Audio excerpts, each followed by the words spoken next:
Vacation to Vietnam starts from rupees 39,999 only with GT Holidays, South India's #1 travel brand.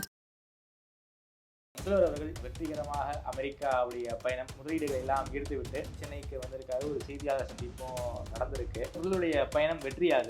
Edappadi பயணம் தோல்விங்கிறத ஓப்பனில் பேசினாரு கவனிச்சிங்களா? சவால் விடுற மாதிரி பேசினாரு பாருங்க. பட்டியல் டேட்டா அப்படி பையில் வச்சிருக்கேன், இப்போ எடுத்து விட்டோன்னா அந்த அசிங்கம் வந்துடும், அதெல்லாம் நான் அமைதியாக இருக்கேன்னு சொல்லிட்டு போனேன். அதுலேருந்து என்ன தெரியுது? 100% வெற்றி சார்.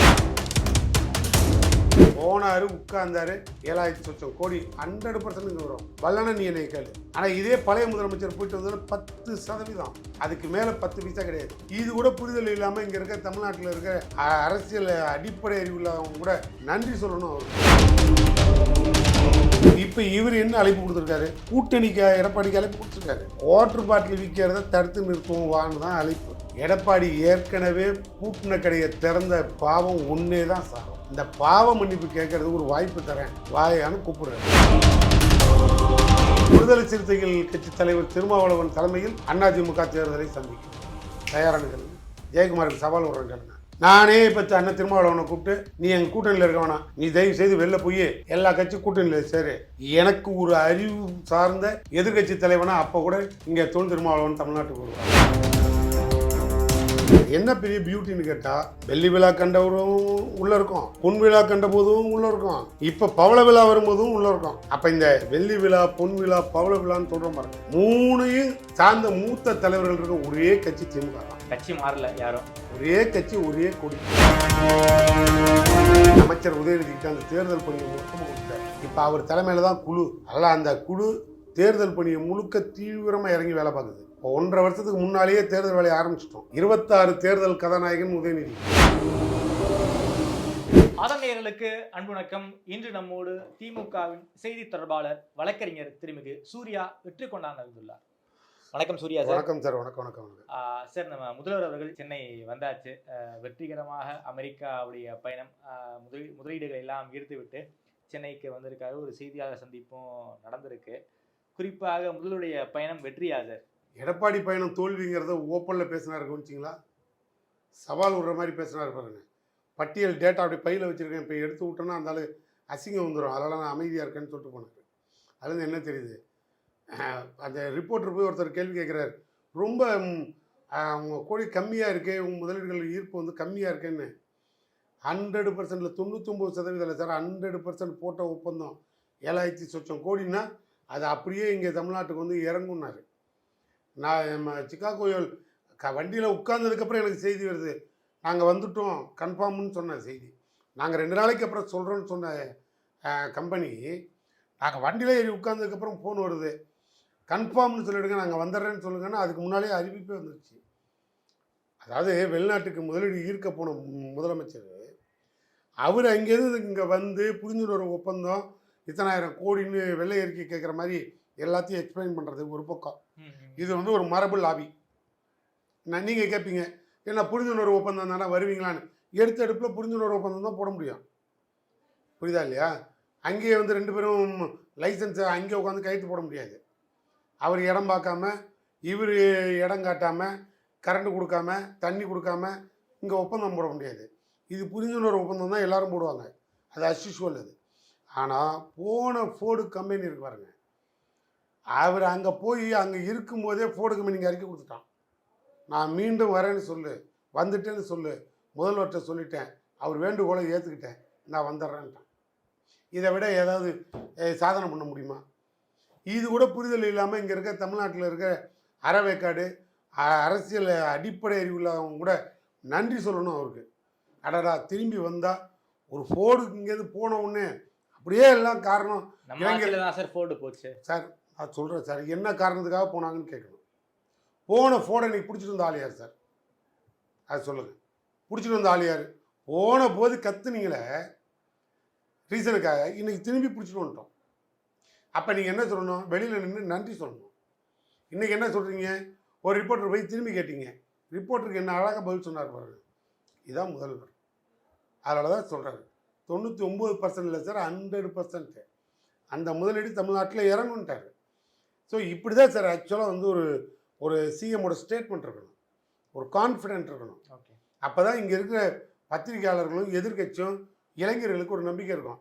இப்போ இந்த இளைஞர்கள்லாம் இருக்காங்களே, அவங்களாம் என்ன தெரியுமா நினைக்கிறாங்க? ஏன்னா எடப்பாடி இதே அங்கே போனார், முதலீடு இருக்கிறதுக்காக வெளிநாடு போனார். அங்கே போய் எடப்பாடி எங்கே தெரியுமா போனார்? அங்கே எங்கடா இருக்குன்னு பார்த்து பால் உற்பத்தி எல்லாம் எப்படி இருக்குன்னு பார்த்து நேராக அங்கேயும் போய் பசுமாட்டு வாழை தான் தூக்கி கையில் பிடிச்சிட்டு நின்னார். சீரியஸாக சொல்கிறேன், நீங்கள் வேணால் வீடியோவுக்கு போட்டு பாருங்கள். அங்கே போயும் பசுமாடு வாழை தான் கையில் பிடிச்சிட்டு சுற்றிட்டு செஞ்சார். அதில் ஒன்றும் நான் கிண்டலுக்கு கேள்வியெல்லாம் சொல்ல, அந்த ப்ராஜெக்ட் இங்கே என்னாச்சு? அந்த படம் மட்டும் இங்கே ஓடிச்சு, புரியுதா இல்லையா? ப்ராஜெக்ட் என்னாச்சு? பல ஆயிரம் இளைஞர்களுக்கு இது அப்படியே ஒரு முதலமைச்சர் போயிட்டு திரும்பி வந்தால் இங்கே இருக்க இளைஞர்கள்லாம் கிண்டலுக்கு கேள்வியுமா சுற்றி பார்க்க போட்டு வந்துட்டாங்கப்பா. அவங்களுக்கு என்ன இருக்குது? கவர்மெண்ட்டு காசு போகிறாங்க, அனுபவிக்கிறாங்க, திரும்பி வராங்க அப்படின்னு இப்படி பேசுகிற தமிழ்நாட்டில் அதுக்கு காரணம் முதலமைச்சர்களோட நடவடிக்கை, கடந்த கால நடவடிக்கை. ஆனால் இன்றைக்கி அது மாதிரி கிடையாது. போனார், உட்கார்ந்தார், 7,00,000 கோடி 100% இங்கே வரும். பல்லன நீ என்னை கேளு. ஆனால் இதே பழைய முதலமைச்சர் போயிட்டு வந்தாலும் 10%, அதுக்கு மேலே 10 பைசா கிடையாது. இங்கே எதுவும் கிடையாது. அப்படின்னா நான் இப்போ வெளியிட்டேன்னா வெக்கப்பட்டு வெளியில் ஓடிடணும். இதை பகிரங்கமாக பேசுகிறாரில்ல, இதுதான் வெற்றி. முதல்வரின் பயணம் வெற்றிங்கிறீங்க. 100% வெற்றி சார். சமீப நாட்களாக வந்து விரிசலை நோக்கி விசிக திமுக கூட்டணி எல்லாரும் பேசிக்கிட்டு இருக்காங்க. கிட்டத்தட்ட 2017 இருந்து உங்க கூட தோழமை கட்சியாக இருக்கக்கூடிய ஒரே கட்சினா அது விசிக தான். சமீபத்தில் மது ஒழிப்பு மாநாடு நடத்த போறோம்னு விசிகாவுடைய தலைவர் தொல் திருமாவளவன் எம்பி அவர்கள் பேசியிருக்காரு. ஸோ அதிமுகவும் பங்கேற்கலாம்னு அதிமுகவுக்கு சிக்னலும் கொடுத்துருக்காங்க. அதிமுக ரொம்ப சந்தோஷத்தில் இருக்காங்க. இன்னைக்கு காலையில் ட்விட்டரில் ஒரு வீடியோ ஒன்று போட்டிருந்தாரு. கூட்டணியிலும் பங்கு வேண்டும், ஆட்சியிலும் பங்கு வேண்டும். கூட்டணி ஆட்சிங்கிறத பற்றி குரல் கொடுத்ததே நான் தான் அப்படின்னு பழைய காலத்தில் திருமாவர்கள் பேசின வீடியோவை ட்விட்டரில் போட்டு 2 முறை டெலீட் பண்ணியிருக்காரு இன்னைக்கே. ஸோ என்ன சார், இதெல்லாம் வச்சு பார்க்கும்போது ஏடிஎம்கேவுக்கு சிக்னல் உள்ளுக்குள்ள பிரச்சனை இருக்கிற மாதிரி தெரியுதே சார். நீங்கள் இப்போ அண்ணன் திரும்ப சப்ஜெக்ட்டுக்கு போனதுனால நான் ஒரு நிமிஷம் அதிகமாக எடுத்து பேசிக்கிறேன். வேறு ஒன்றும் இல்லை, உங்களுக்கு புரியறதுக்காக சொல்லுங்கள் சார். அதாவது நான் ரொம்ப மகிழ்ச்சியாக அதை பார்க்குறேன். எப்படின்னு கேட்டிங்கன்னா, இதை மாதிரி நடத்தணும். எல்லா கட்சியும் நடத்திட்டோம், நாங்களும் நடத்திட்டோம். எங்கள் முதல்வர் கொரோனா காலத்தில் கூட போய் கொடியை பிடிச்சிக்கிட்டு இதோட கடையை பூட்டிட்டு திறக்காத தமிழ்நாடு முதலமைச்சர், இன்றைக்கி இருக்கிற முதலமைச்சர், அன்னைக்கு எதிர்கட்சி தலைவர், இதோட பூட்டிடு, தயவு செய்து திறந்துடாத. எனக்கு 8 மாதம் ஆச்சு, இனி மறுவாழ்வு மையமே தேவைப்படாது. ஏன்னா எல்லாரும் அதை வெறுத்துட்டான், ஒதுக்கிட்டான், அமைதியாகிட்டோம். தயவு செய்து திறந்துடாதுன்னு குடும்பமே கொடி பிடிச்சிட்டு தமிழ்நாடு முழுக்க எல்லா திமுக காரனும் கருப்பு சட்டை போட்டு ரோட்டில் நின்னோம். அன்னைக்கு எடப்பாடிக்கு எங்கே போச்சு அறிவு? அது தெரியாமல் ஆட்சிக்கு வந்த பிறகு மூடிட்டோமா? கேளுங்க, வேற எங்கே போச்சு அறிவு? அன்னைக்கு கோர்ட்டில் போயிட்டு வேற திரும்பி அதுக்கு ஒரு ஒப்பீனியன் போட்டு டிஸ்டன்ஸ் வச்சு வட்டம் போட்டு கொடுக்கறதுக்கு குவார்டர் பாட்டிலுக்கு டோக்கன் கொடுத்த ஒரு நபர் எடப்பாடி. அப்படி இருக்கிற ஒரு எடப்பாடி ஏன் இந்த கவர்மெண்ட் நீ ஆரம்பித்து விட்டுட்டு போயிட்ட, நாங்கள் கடையை படிப்படியாக குறைக்கிறோன்ட்டோம். பத்தாவதுக்கு நாங்கள் நிறுத்தினா கோர்ட்டில் போயிட்டு மறுபடியும் சிக்கல். படிப்படியாக கடையை குறைச்சிட்டு வரோம்னு வாக்குறுதி கொடுத்தோம், இப்போ குறைச்சிக்கிட்டே வரோம். டெட்ரா பாக்கெட் நாம தான் கேளுங்க வேறு சார், நான் முடிச்சிடுறேன். அப்படியே குறைச்சிக்கிட்டே வரோம். போராடுற கட்சியெல்லாம் போராடும். இப்போ பாட்டாளி மக்கள் கட்சி இருக்குது, திரும்பி வந்து இதே மாதிரி மது ஒழிப்புன்னு போராட்டம் நடத்துனது. ஏன் பாரை நீங்கள் கட்சிக்காரங்க நடத்துறீங்கன்னு இப்போ அன்புமணி நேற்று கேள்வி கேட்குறாரு, பேட்டி இருக்குல்ல. ஏண்டா பார் நடத்துறீங்க, உங்களுக்கு கட்சி நடத்துறது பார் நடத்துறது தான் வேலையா திமுக காரங்கன்னு கேள்வி கேட்குறாரு. அரசாங்கத்துக்கு வேலை இதுவான்னு கேட்குறாரு. இப்படி பல முறை வந்து கேட்குறாரு. நான் என்ன கேட்குறேன், இது உங்கள் பாலிசி தானே, கொள்கை தானே. எடப்பாடிகிட்ட இருக்கும்போது நீங்கள் கேட்டீங்களா? இல்லை அதுக்கு முன்னால் மோடிக்கிட்ட தான் கூட்டணியில் இருக்கீங்களா, அங்கே போய் தான் கேட்குறீங்களா? பாலிசியாக கொண்டு வாங்க, தேசிய பாலிசி, அதெல்லாம் கேட்க மாட்டீங்க. இவர் கேட்குறதே எதுக்கு தெரியுமா? அவங்களுக்கு ஒரு 4 பார் வேணும்ன்ட்டு உடனே 4 பாரை கொடுப்பாங்க, கும்பலை கலைச்சி விட்டு வீட்டுக்கு போடுவாங்க. பாமகவா? பாமக. உண்மையாக போய் நீங்கள் வேணால் ஓப்பன் பேட்டியில் கேட்டுக்கோங்க. இப்போ இவர் என்ன அழைப்பு கொடுத்துருக்காரு? கூட்டணிக்கு எடப்பாடிக்கு அழைப்பு கொடுத்துருக்காரு. குவார்டர் பாட்டில் விற்கிறத தடுத்து நிறுத்துவோம் வான்னு தான் அழைப்பு. எடப்பாடி ஏற்கனவே பூட்டின கடையை திறந்த பாவம் ஒன்றே தான் சாரும். அந்த பாவ மன்னிப்பு கேட்கறதுக்கு ஒரு வாய்ப்பு தரேன் வாயான்னு கூப்பிட்றாரு. யார்? திருமாவளவன் கூப்பிட்றாரு. இது ஒட்டுமொத்தமாக விழிப்புணர்வாக நாங்கள் பார்க்குறோம். நாங்களும் எங்கள் அமைச்சர் முத்துசாமி சொல்லிட்டார், தமிழக முதல்வருக்கு இது சுத்தமாக பிடிக்கல, டோட்டலாக நாங்கள் மூட தான் போகிறோம், க்ளோஸ் பண்ண போகிறோம். எப்போ சார்? விரைவில் மூடுறோம் சார், மாற்றம் இல்லை. நான் தானே சொல்கிறேன், விரைவில் மூடுறோம், அதில் மாற்றம் இல்லை. அமைச்சர் முத்துசாமியே சொல்லியிருக்காரு, தமிழக முதல்வரும் அது குறித்து டிஸ்கஸ் பண்ணுறாரு. கரெக்டாக அதை செஞ்சுட்டு வர போகிறோம். எங்கள் கூட்டணியில் இருக்கிறால் தான் வந்து போராட்டம் நடத்துது. இதெல்லாம் நாங்கள் பார்க்காம இல்லை, எல்லா கட்சியும் அதில் கலந்துக்கணும்னு சொல்லிட்டோம். ஒன்றும் இல்லை, ஒன்னே அழைப்பு கொடுக்குறாரு. எடப்பாடி இது வரைக்கும் யாரும் மதித்து ஒரு 4-5 வருஷமாக எவனும் கூப்பிட்றதில்ல. இப்போ கூப்பிட்ட ஒரே ஒரு ஆள் பாவம் அண்ணன் திருமால் தான். அதுவும் எது கூப்பிட்ருக்காரு, நீ தான் அந்த பாவத்தை செஞ்ச, பாவ மன்னிப்பு கேட்டுட்டு போயிடு பா, இந்த மேடையில் வந்து நான் பண்ணது பாவம்னு மன்னிப்பு கேட்டுட்டு ஓடி போய் தொலைங்கிறதுக்காக கூப்பிட்ருக்காரு. இது என்னோட பார்வை. ஆனால் அதை ஏற்றுக்கிறாரா ஏற்றுக்கலையான்னு எங்களுக்கு தெரியாது. இதை கூட்டணிக்கான சிக்னலை அதிமுக தரப்பு பார்க்குது. கூட்டணிக்கான சிக்னல்னால் ரொம்ப வரவேற்போம் சார். நான் வேணா இப்படி சொல்கிறேன், நீங்கள் என்னோட புரிதலுக்காக சொல்கிறேன். இது என்னோட பார்ட்டி ஸ்டாண்டில், என்னோட ஸ்டாண்டில் புரிதல். எப்படின்னா, ரைட்டு, அண்ணன் திரும்ப அவங்கள அழைப்பு கொடுக்குறாரு கூட்டணிக்கு. திரும்ப அண்ணன் விடுதலை சிறுத்தைகள் கட்சி தலைவர் திருமாவளவன் தலைமையில் அதிமுக தேர்தலை சந்திக்கும். தயாரானு கேளுங்க, ஜெயக்குமாருக்கு சவால் விடுறேன் கேளுங்க. நானே இப்போ அண்ணன் திருமாவளவனை கூப்பிட்டு, நீ எங்கள் கூட்டணியில் இருக்க வேணாம், நீ தயவு செய்து வெளில போய் எல்லா கட்சி கூட்டணியில் சேரு, எனக்கு ஒரு அறிவு சார்ந்த அறிவுபூர்வமான தலைவனா, எதிர்கட்சி தலைவனா, அப்போ கூட இங்கே தொல் திருமாவளவன் தமிழ்நாட்டுக்கு வருவார். அப்போ கூட எதிர்கட்சி தலைவனா தொல் திருமாவளவன் வருவார்னு சொல்கிறேன். எடப்பாடி வரமாட்டாரா சார்? இவர் தலைமையில் தானே சார் அவர் கூட்டணி. ஓ, விசிக தலைமையில் அதிமுக கூட்டணியா? ஆமாம் சார், அதான் அவர் கூப்பிடுறாரு, போக சொல்லுங்கிறாங்க. இப்போ நீங்கள் தானே என்ன கேட்டீங்க, ஏன் இது தேர்தல் கூட்டணியை பார்க்கக்கூடாதுன்னு.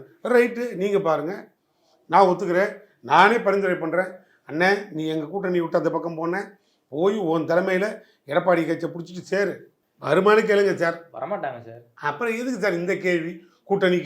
கூட்டணி இருக்குமா, கூட்டணி வருமா அப்படின்னு என்ன தொல் திருமாவளவன் என்னை சேர்த்துக்க ஆள் இல்லைன்னு உங்கள்கிட்ட மனு கொடுத்தாரா? உங்கள்கிட்ட அவர் ஏதாவது மனு கொடுத்தாரா?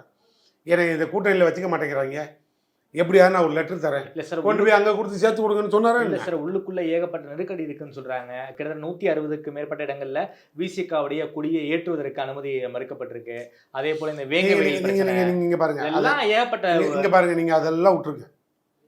அது வந்து அதாவது இப்படி பாருங்கள், கூட்டணியோட திமுகவோட ஆளுங்கட்சியோட கூட்டணி சேர்ந்துட்டோங்கிறதுனால அந்த ஆளுங்கட்சியை எதிர்த்து ஒரு நல்லது கெட்டதே சொல்லக்கூடாதுன்னு எந்த ஜனநாயகமும் இல்லை. புரியுதா இல்லையா? தாராளமாக இவங்க அரசாங்கத்தில் இப்போ தொழிலாளர்கள் சட்டம்னு ஒன்று கொண்டு வந்தோம். கம்யூனிஸ்ட்டு அத்தனை கட்சியும் மறுநாளே தப்புங்க, இது எங்களுக்கு உடன்பாடு இல்லை, தயவு செய்து இதை கன்சிடர் பண்ணுங்க முதல்வர்னு சொன்னாங்க. ஒரு செய்கூலி சேதாரம் இல்லை, அடுத்த நிமிஷம் அந்த சட்டம் ரத்துன்ட்டார். இவர் தாங்க தமிழக முதல்வர். இப்படி தான் இருக்கணும் ஒரு ஆட்சினா, முதல்வருக்கு உண்டான மரியாதைன்னா இப்படி இருக்கணும். அடுத்த நிமிஷமாக அந்த சட்டத்தை தூக்கி எறிஞ்சோம். இந்த மாதிரி காவல்துறையில் எஸ்பி பண்ணுறது தப்பு, அவரோட கண்காணிப்பு சரியில்லைங்கிறதுனால கள்ளக்குறிச்சியில் இவ்வளோ மரணம் நடந்ததுன்னு சொன்னோம். எல்லா கட்சியும் போராடிச்சு. என்ன பண்ணார்? அப்படியே எஸ்பியை சஸ்பெண்ட் பண்ணார், கலெக்டர் ட்ரான்ஸ்ஃபர் பண்ணார், காவல்துறை கூண்டோடு மாற்றினார், புது டீமை உள்ளே இறக்குனார். அமைதியாக இருக்குது. இது போராட வேண்டியது கூட்டணி கட்சிக்காக போராடாமல் இருக்கக்கூடாது, போராட வேண்டியது சிறுத்தையோட கடமை. அதுக்கு தீர்வு கொடுக்க வேண்டிய இடம் தமிழக முதல்வரோட உரிமை, இது கடமை. அது இவருக்கு உரிமை, அவர் கடமை. Okay sir. அதனால் நான் அதெல்லாம் நீங்கள் நினைக்கிற மாதிரி வேகை வேலை என்னாச்சு, இந்த தெருவில் இவன் முன்னாடி அவன் எடுத்துகிட்டு போட்டானே அதுக்கு யார், இவன் முன்னாடி அவன் வச்சுருக்கான் அதுக்கு காரணம், இப்படிலாம் பேசக்கூடாது. இதெல்லாம் இங்கே பதில் இல்லை. கூட்டணிக்குள்ளே பிரச்சனையே இல்லை சார். அப்படின்னா ஒரு தலைவர் வெளியில் வந்து இந்த கூட்டணியில் எனக்கு உடன்பாடு இல்லை, எனக்கு இது பிடிக்கலை, இது இந்த முதல்வரை பிடிக்கலை, இந்த திமுக கட்சியை பிடிக்கல, ஆட்சியை பிடிக்கலன்னு சொன்னார்னு சொல்லுங்கள், மதித்து சொல்கிறேன். நீங்களாக ஒரு கற்பனையை வச்சுக்கிறீங்க, உங்கள் பத்திரிகையாளர்களுக்குன்னு ஒரு தர்மத்தை வச்சுருக்கீங்க. ஆனால் பத்திரிகையாளர்கள் யாராவது குற்றச்சாட்டு வைக்கிறதுல மட்டும் ரொம்ப முன்னிப்பாக வரீங்களே. எங்களுக்கு யாரும் குறை சொல்லாதாலையும் நாங்கள் பார்க்காமல்ல, எங்களை திட்டுறவனை நாங்கள் திரும்பி பார்க்காமலும் இல்லை, அதுக்காக நாங்கள் யாரையும் பழி வாங்குற இடத்துலையும் இல்லை.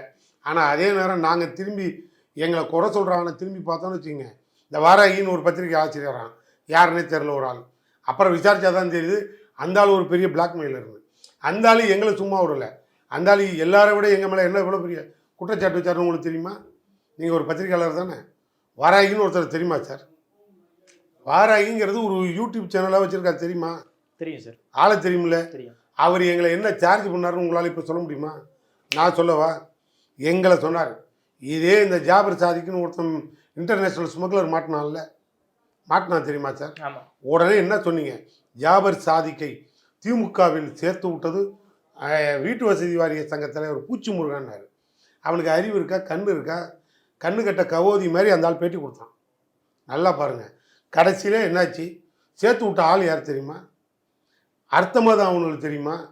யார் வேணாலும் இந்த கட்சியில் சேரலாம். தலைவரை பார்க்குறதுக்கு அங்கே வரும்போது யார் கொடுக்குறாங்களோ அந்த சீட்டை எடுத்துகிட்டு போய் தலைவர்கிட்ட அனுமதி வாங்கி இவன் ஃபிட் ஆர் அன்ஃபிட்டு, இவனை பார்க்க விடலாம் பார்க்க விட வேண்டாம் அப்படின்னு தலைவர் எடுக்கிற முடிவை வெளியில் வந்து சொல்கிற இடத்துல பூச்சி முருகன் இருக்காரு. அவரை இதை அப்படியே பகிரங்கமாக சொல்லி இந்த போதைப்பொருள் கடத்தல் கேஸில் ஜாபர் சாதிக் இருக்கார், அதுக்கு பின்னால் யாரோ இருக்கான், திமுககாரனே இருக்கான்னு சொன்னீங்க. கடைசியில் அதில் உண்மை என்ன தெரியுமா? அந்த ஜாபர் சாதிக்க திட்டம் போட்டு 1 வருஷத்துக்கு முன்னாலேயே அவன் டெல்லியில் இன்டர்நேஷ்னல் ஸ்மக்லரு, அந்த இன்டர்நேஷ்னல் ஸ்மக்லர் கைதாகி டெல்லி கவர்மெண்ட்டில் உள்ளே இருந்தவன். அவன் தமிழ்நாட்டுக்கு வந்தான். அவனை வாட்ச் பண்ண தவறுனது பிஜேபி.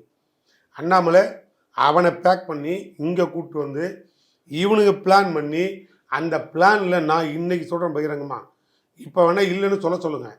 அந்த வாராகிங்கிற அந்த யூடியூபர் இருக்கான் பாருங்க, அவனும் அதில் ஒரு ஆள். அண்ணாமலை வாராகி மாதிரி இவனுவெல்லாம் சேர்ந்து அவனை பிடிச்சிட்டு வந்து திமுகவில் சேர்த்து விட்டதே இவனுங்க தான் பிளான் பண்ணி சேர்த்து விட்டு, இன்டர்நேஷ்னல் போதை மன்னன் எப்படி திமுகவில் சேர்ந்தான், அவன் போதை வைக்கான்னு எங்களுக்கு தெரியுமா? இப்படி ஒரு கதையை அள்ளி விட்டு கடைசியில் அவன் போதை கேஸில் பிடிச்சி கொடுத்து திரும்பி மாட்டணுன்னு திமுக மேலே குற்றச்சாட்டு. இதெல்லாம் யார் பண்ணது? நீங்கள் இப்போ எங்களை ஒருத்தர் 2 பேர்லாம் திமுகவுக்கு எதிரி இல்லை சார். ஆளுங்கட்சிக்கு ஒரு எடப்பாடி இல்லை, இவனை மாதிரி 100 எடப்பாடி நாங்கள் பார்த்துட்டு தான் வரோம். இவனை சேர்த்து விட்டது இந்த வாராகி, அந்த அண்ணாமலை, பிஜேபி, இவனெல்லாம் பிளான் பண்ணி உள்ள தள்ளினான். கடைசியில் இன்றைக்கி என்னாச்சு? இந்த வாராகி இப்போ பாருங்கள் ஆத்தன்டிகேட்டடாக மாட்டியிருக்கான். ஒரு பத்திரப்பதிவில் ஒரு டிஆரை போய் யூடியூப் இதுக்கு தான் வச்சு நடத்துகிறீங்களா சார்? உங்களை இல்லை இவங்களாம் நடத்துகிறாங்களா? இல்லை இவங்க பத்திரிகையாளருங்கிற பேரில் அவனை மிரட்டி அந்த பத்திரப்பதிவுக்காரன் வந்து ரிப்போர்ட் கொடுத்து இவன் ஒரு பிளாக் மெயிலர்னு அண்ணாமலையோட சிசியனுவோம் சார், இவன் பிஜேபியோட சிசியனுவோம். அப்படியே பாரு இப்போ லட்டாக மாட்டிக்கிட்டான். மாட்டிக்கிட்டு யூடியூப் எடுத்து பார்த்தா அவ்வளோ ஜாதகம் ஓடுது. இந்த ஆள் ஒரு பிளாக் மெயிலரு, இந்த ஆள் ஏற்கனவே கட்ட பஞ்சாயத்து பண்ணுறவன், ஏற்கனவே இந்த ஆள் ஒரு அட்வொகேட்னு டூப்ளிகேட்டாக போர்டு வச்சுருக்கவன். இப்போ அதை விட நான் என்ன தெரியுமா கேட்குறேன்? இந்த ஹவுசிங் போர்டு அந்த ஐஏஎஸ் கோட்டரை சொல்கிற அந்த ஆள் கூடியிருக்கான். அந்த கோட்டரை சொல்கிற எப்படி இந்த ஆள் போவான்? ஐஏஎஸ் கோட்டரை சொல்கிற அது யார் என்னங்கிறதெல்லாம் இனிமேல் இந்த இப்போ நான் இவ்வளோ வீரப்பா பேசுகிறேன். இதெல்லாம் என்ன செய்யணும்னா, இந்த கவர்மெண்ட்டு இவனை மாதிரி திருட்டு பொருளை வாட்ச் பண்ணி, வீடு எங்கே இருக்குன்னு பார்த்து வாட்ச் பண்ணி, இந்த ஹவுசிங் போர்டு தலைவராக பூச்சி முருகன் மாதிரி ஆள்லாம் இறங்கி வந்து இவங்க ஜாதகத்தை எடுத்து உள்ளே பிடிச்சி போடணும். ஆட்டோமேட்டிக்காக உள்ளே போயிட்டான்.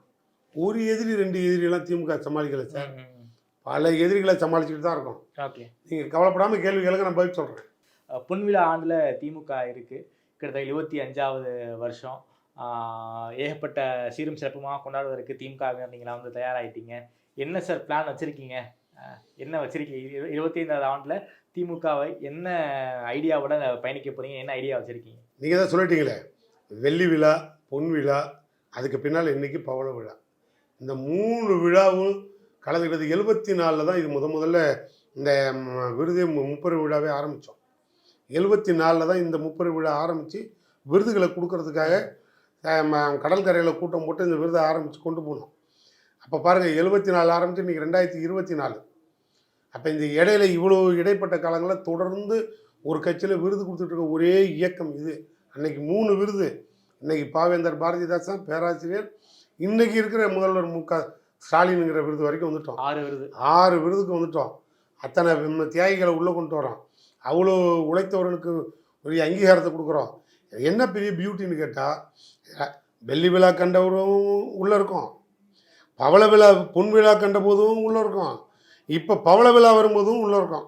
அப்போ இந்த வெள்ளி விழா, பொன் விழா, பவள விழான்னு சொல்கிறோம் பாருங்க, 3ஐயும் சார்ந்த மூத்த தலைவர்கள் இருக்க ஒரே கட்சி திமுக தான். கட்சி மாறல யாரும், ஒரே கட்சி, ஒரே கொடி. இதுதான் திமுகவுக்குள்ள ஒரு பெருமை. எந்த காலத்துலேயும் கொடியையும் சின்னத்தையும் மாற்றாத ஒரே கட்சி திமுக தான். இந்த பெருமையை நீங்கள் எந்த கட்சிக்காரன்டே சொல்ல முடியுமா? எமர்ஜென்சி வரும்போது சுதந்திர கட்சின்னு ஒன்று இருந்தது, கட்சியை கலைச்சிட்டு ஓடிட்டான் எமர்ஜென்சின் போது. அதே மாதிரி அண்ணா திமுக கட்சியை கலைக்கிறியா இல்லை பேரை மாற்றிறியான்னோ டமார்னு அகில இந்திய அண்ணா திராவிட முன்னேற்ற கழகம்.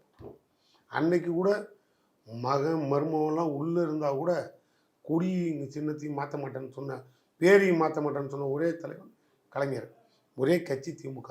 இன்னைக்கு இருக்கிற முதலமைச்சர் அன்னைக்கு பட்டி ஜெயிலில் கிடைக்கிற மாதிரி ஆட்டுக்குட்டி பட்டியில் அடைச்ச மாதிரி எமர்ஜென்சியில் உள்ளே உட்கார வச்சு குத்துன்னு குத்துனானுங்க. அவர் குறுக்க பாஞ்ச ஒரு சிட்டிபாபு செத்தார். அந்த வரலாறு உள்ள கட்சி திமுக. வேற எவனுக்கும் எந்த வரலாறும் இல்லை. இந்த 3 விழாவையும் பார்த்த தலைவர்கள் இன்னைக்கும் திமுகவில் இன்னைக்கு கூட முரசொலியில் பார்த்தேன். இன்னைக்கு கூட அந்த முரசொலியில் ஒரு பெரிய அறிக்கையை பார்த்தேன். அதில் கூட அமைச்சர் RS பாரதியோட அறிக்கை அது. அதில் அவரே சொல்லியிருக்கார், வெள்ளி விழா, பொன் விழா, பவள விழா 3 விழாவையும் பார்த்த ஒருவன் நான். ஒரே கட்சி ஒரே கொடி. இந்த பெருமை எனக்கு இருக்கு. இந்த மாதிரி பல ஆயிரம் தொண்டன் உள்ள இருக்கான், அவனுக்கான விழான்ட்டாங்க. அப்போ நீங்கள் கேட்ட கேள்விக்கு எவ்வளோ அழகாக பதில் இன்னைக்கு வந்து கட்டுரையிலே இருக்கு பாருங்க. அந்த மாதிரி விழா சார் இது. அதனால் அது பெரிய எந்த கட்சிக்கும் இல்லாத ஒரு பெரிய வரலாற்று சிறப்பு. இன்னும் 2 வருஷத்துல தேர்தல் வேற வரப்போகுது. இந்த தேர்தல் வேலையை மனதில் முன்னிறுத்தி எதுவும் சிறப்பு அசைன்மெண்ட்லாம் கட்சிக்குள்ளே கொடுக்க ஆரம்பிச்சிட்டாங்களா என்ன? அதுக்கு நாங்கள் பெரிய லெவலில் அழட்டிக்க நாங்கள் ரெடியாக இல்லை.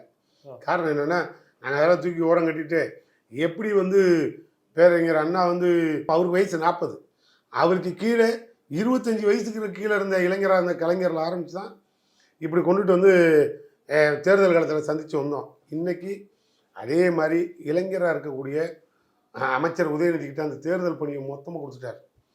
இப்போ அவர் தலைமையில் தான் குழு, 5 கொண்ட குழு. அதனால் அந்த குழு தேர்தல் பணியை முழுக்க தீவிரமாக இறங்கி வேலை பார்க்குது. 1.5 வருஷத்துக்கு முன்னாலேயே தேர்தல் வேலையை ஆரம்பிச்சிட்டோம். அதனால் இப்போ அடுத்து வர 26 தேர்தலில் கதாநாயகன் அமைச்சர் உதயநிதி அப்படின்னா முடிவை நீங்கள் பண்ணிக்கோங்க. Okay sir.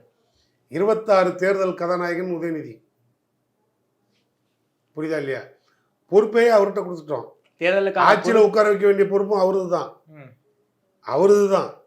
கட்சி எப்படி இளைஞர்களாக உட்கார வச்சாரோ, கலைஞர் இளைஞராக இருக்கும்போது கட்சியை எப்படி இப்போ உட்கார வச்சாரோ, அந்த மாதிரி அவங்க அப்பா இளைஞரணியில் எப்படி வந்து முதலமைச்சரானாரோ, இப்போ 26க்கான தேர்தலை வெற்றி பெறக்கூடிய வாய்ப்பும் தேர்தல் வியூகமும் அத்தனையும் தூக்கி உதயநிதியிட்ட கொடுத்துட்டோம்.